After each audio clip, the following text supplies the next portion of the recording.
They had wanted a fresh start. Sarah remembered standing in the driveway that first morning, coffee steaming in her travel mug, watching the sun rise over a perfect suburban street.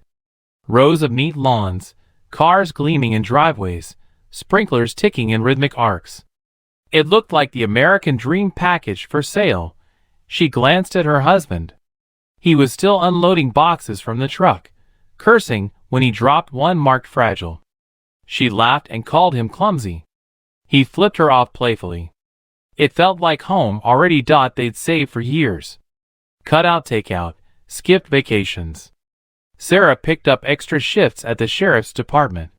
He'd worked construction, sometimes doing double hours to get the down payment. This house was supposed to be their prize. A safe place. A better place. It was her idea to move to the suburbs.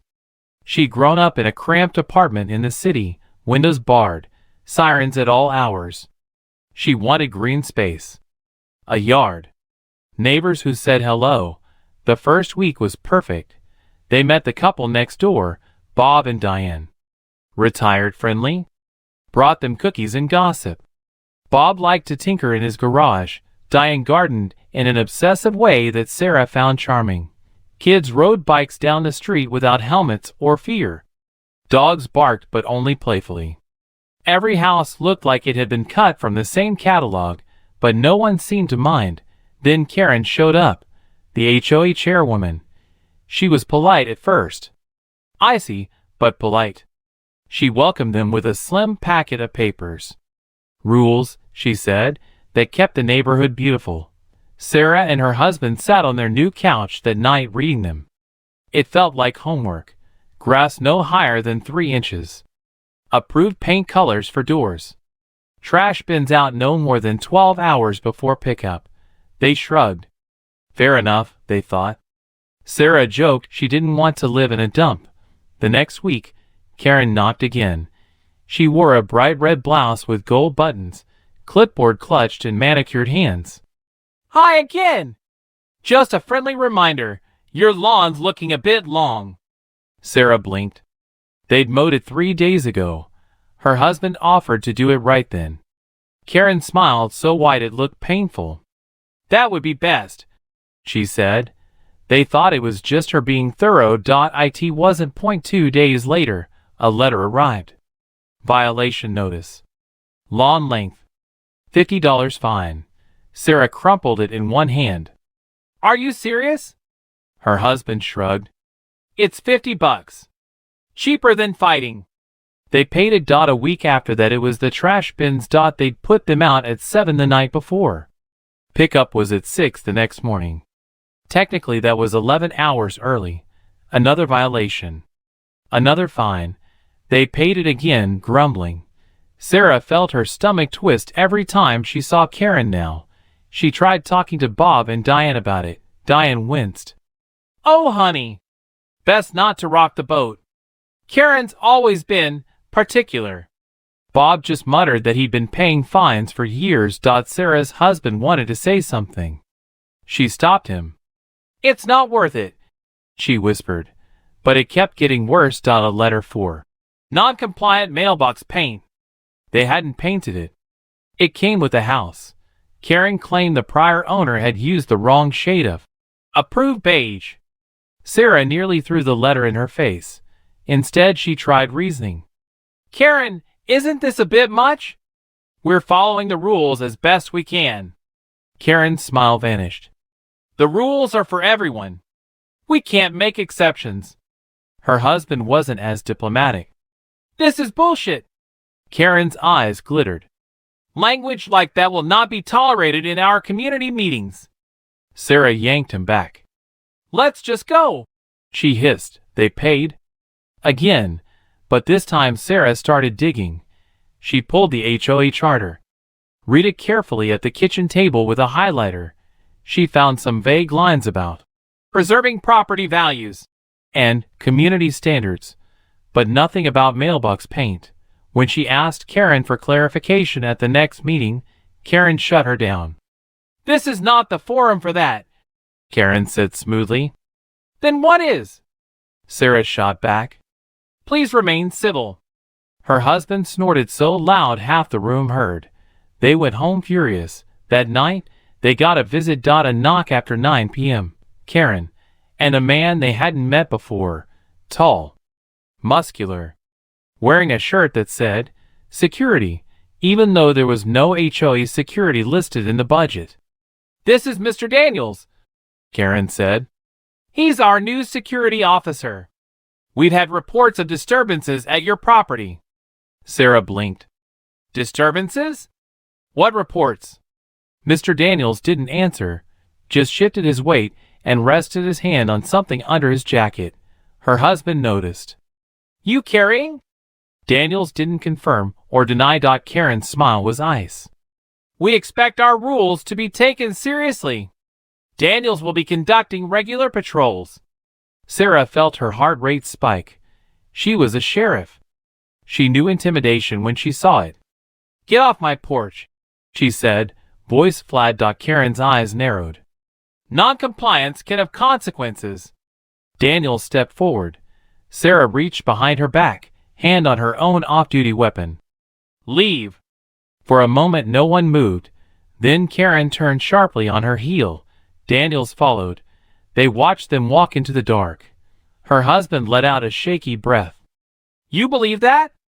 They brought muscle." Sarah's fingers trembled a little. "Yeah," she said quietly. "I saw." She called the department the next day.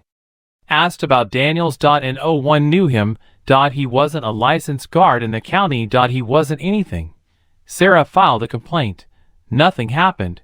She went to the HOA meeting the following week. Karen didn't let her speak. When Sarah demanded the floor, Karen banged the gavel. "You're out of order." Sarah lost it. "I have a right to know why you're hiring unlicensed security to harass residents." Karen gestured to Daniels, who was standing by the door. "Escort her out." Daniels grabbed her arm. Sarah twisted fast, slamming him against the wall, pulling her badge. "Touch me again, and I'll arrest you." Daniels' face turned red. Karen was screaming. Other residents stared in horror. Sarah let him go and stormed out. The next day they got another violation. "Hostile behavior at HOA meeting. $250 fine." Her husband nearly tore the letter in half. Sarah didn't stop him this time. They decided to fight. She filed an official complaint with the county. Meanwhile, they started knocking on doors. Bob and Diane let them in, nervously checking for watchers. Sarah laid it out. Karen was enforcing rules that didn't exist. She was hiring unlicensed muscle. She was fighting people into submission. Bob hesitated. "I don't want trouble." Her husband looked him dead in the eye. "She's already giving you trouble, Bob." Slowly, neighbors started talking. One family had paid over $1,000 in fines in 6 months. Another said Daniels had threatened to tow their car for being improperly parked, even though it was in their own driveway. A single mom broke down crying when she showed them her letter stack. Sarah took photos of everything. She kept notes. She filed more complaints. Then she found it, the HOA's budget, posted on their janky website. She sat at the kitchen table, eyes scanning the PDF. "Look at this," she whispered. Her husband leaned over. "Security services. $24,000 a year. For what?" Daniels wasn't licensed. She dug further. The check signatures? Karen and Daniels. No bids. No contracts. Just two people paying themselves. Sarah felt the fury rise like bile. They weren't just strict. They were stealing. She printed everything, handed it to the county investigator, filed a fraud complaint. Karen tried to retaliate. They woke up one morning to find a lien notice taped to their door. Unpaid fines.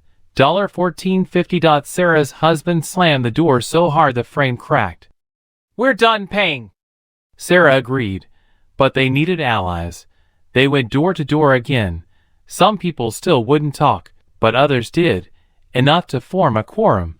They called an emergency HOA meeting. Karen tried to cancel it. Sarah pointed out the bylaws. "You don't get to cancel if 40% of owners demand it." The meeting happened in the community center. Sarah brought copies of the budget, the violation letters, the county complaint. Neighbors stared at the evidence. Daniel sat in the corner, arms crossed. Karen tried to shout Sarah down. Sarah didn't flinch. She stood there in uniform, sheriff's badge glinting, reading every line of the fraud. When Karen tried to gabble her out, Sarah ignored her.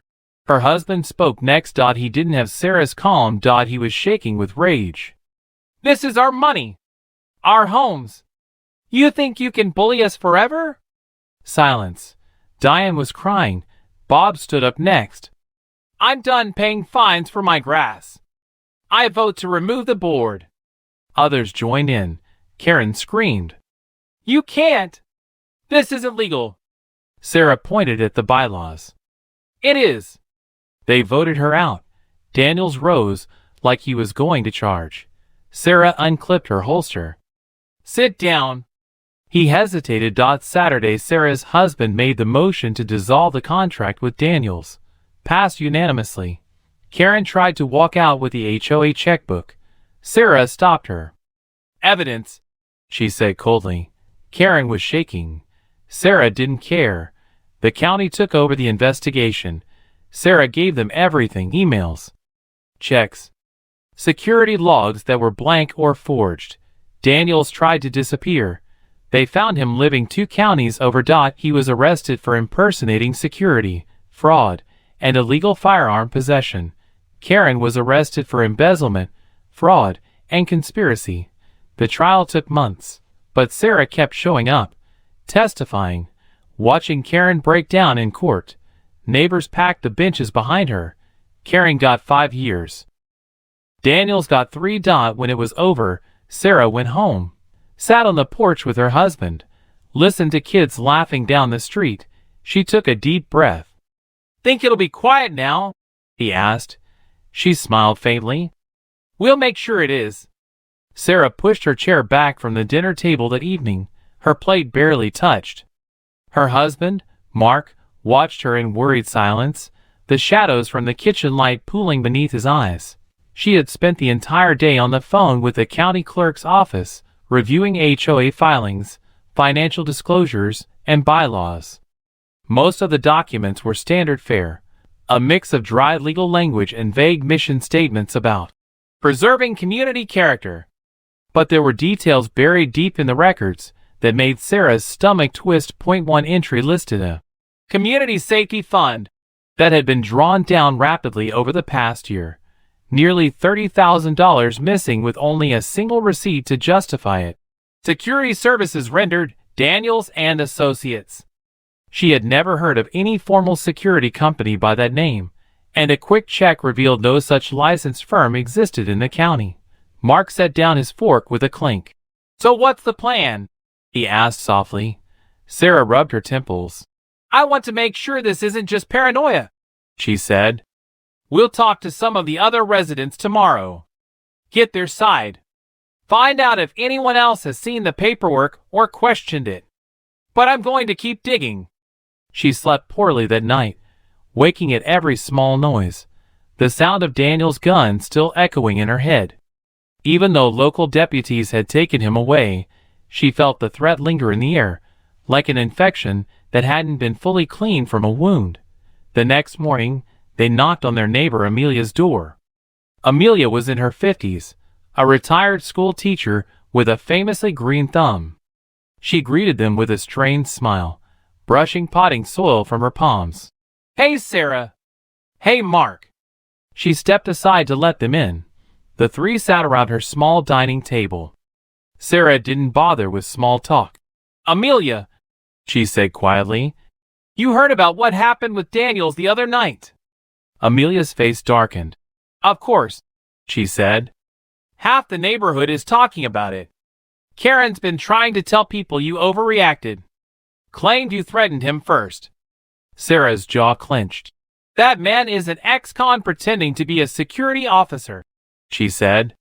"He tried to pull a gun on me on my own property. And the HOA is paying him tens of thousands from our dues. Did you know about that security fund?" Amelia blinked. "No. Karen just said it was for safety upgrades." Cameras at the gates, better lighting. But I haven't seen anything new installed in months. Sarah nodded grimly. That money's gone, she said. And Daniels was never vetted or licensed. I think Karen's been funneling the money to herself and her friends. Amelia bit her lip, looking genuinely scared for the first time. I always thought she was pushy. But that's stealing. Sarah nodded. That's exactly what it is. They went door to door over the next 2 days. Some neighbors refused to talk to them, shaking their heads and closing doors quickly. But others welcomed them in, offering coffee or lemonade, grateful for someone finally speaking openly about what was going on. They heard the same story over and over. Karen's endless rules, fines for tiny infractions, and her iron grip over the HOA board meetings where she'd shut down any questions about the budget. A few neighbors shared threatening letters they'd received if they didn't pay fines on time. One older couple had even received notice they'd be sued for damaging the HOA's reputation when they posted on Nextdoor about the fines. Sarah took photos of the letters, carefully cataloging every piece of evidence. By the end of the second day, they had enough to be sure this wasn't just a bad personality running the HOA. It was a criminal enterprise, hidden behind official-sounding rules and neighborhood politeness. They planned an informal meeting at their house. Word spread quickly. That Friday night, more than 24 neighbors packed into Sarah and Mark's living room. The air buzzed with fear and tension. Sarah stood in front of the fireplace, papers in her hands. Thank you for coming, she said. She didn't bother to raise her voice much. Everyone was listening closely. We need to be clear about something before we go any further. This is not a normal disagreement about how to run a neighborhood. This is fraud, theft, and intimidation. She passed copies of the security fund statement to people in the front row. Gasps and muttering filled the room as they read the line items. We paid tens of thousands for a fake security officer, Sarah said. A man with a criminal record who threatened residents with a gun. That alone is a crime. Amelia raised her hand. So what do we do? Sarah looked around the room. I can take this to the county. But it's stronger if we do it together. We can ask for a forensic audit. We can demand an emergency meeting of the HOA board. The bylaws say if 1/3 of owners demand it, they have to hold it. We need signatures. People began nodding, murmuring agreements. Mark stood beside her, adding quietly, we also need to be careful. Karen knows she's losing control. She may try to intimidate us. She may spread lies about Sarah. Be prepared for that. Amelia cleared her throat. I'm in, she said firmly. She threatened to fine me for leaving a pumpkin on my porch past Halloween. I'm done with her. The room broke into laughter at that, easing the tension for a moment. Sarah smiled thinly. All right, let's get to work. Over the next week, they collected signatures. Some people were hesitant, afraid of retaliation. Others signed with shaking hands, but relief on their faces. By Thursday, they had more than enough. Sarah sent the formal demand letter to Karen via certified mail. That night, their mailbox was smashed. Sarah filed a police report, calmly explaining the context to the responding officer. He raised his eyebrows when she mentioned Karen and Daniels. You think they did it? He asked. Sarah didn't hesitate. I don't think, she said flatly. I know. The officer sighed and took down the details. 2 days later, Karen posted a notice on the HOA website announcing an emergency meeting. It was scheduled for Saturday at the clubhouse. Sarah printed the agenda and pinned it to their fridge. Showtime, she said grimly. Saturday dawned bright and hot. The clubhouse was a single-story building near the neighborhood entrance, usually reserved for birthday parties and HOA wine nights. That morning, it was standing room only. Karen sat at the front of the room, flanked by the 2 remaining board members, who looked deeply uncomfortable. Her hair was perfectly coiffed, her lips pressed into a thin smile. Let's come to order, she said sharply, banging a small gavel. Sarah sat in the second row, Mark at her side. Amelia squeezed in beside them, clutching her papers like a lifeline. Karen began by reading the HOA bylaws in a dry monotone. When she reached the section about removing board members, she read it twice, clearly trying to buy time. Finally, she looked up. "We will hear concerns," she said coolly. "But let's be respectful. We're neighbors, after all." Sarah didn't wait for an invitation. She stood and spoke clearly. "Karen," she said, "I'd like to begin by asking where the $30,000 in the security fund went." Karen's smile faltered. "I've explained that already. It went to security services." Sarah held up her copy of the ledger. "Daniels and Associates, which does not exist as a licensed security company. And Daniels himself is a felon." Gasps filled the room. Karen tried to regain control. "Sarah, you're out of order." "No," Sarah snapped. "You're out of order. You hired a criminal. You let him threaten residents with a gun. You fined people into silence. And you lied about our money." Someone in the back shouted, "Show us the receipts." Sarah turned to the crowd. "There are no real receipts. Just that line item. That's it. She has no records, no invoices. Nothing." Karen's face flushed red. "You're lying," she spat. Sarah didn't back down. "Then show us the paperwork."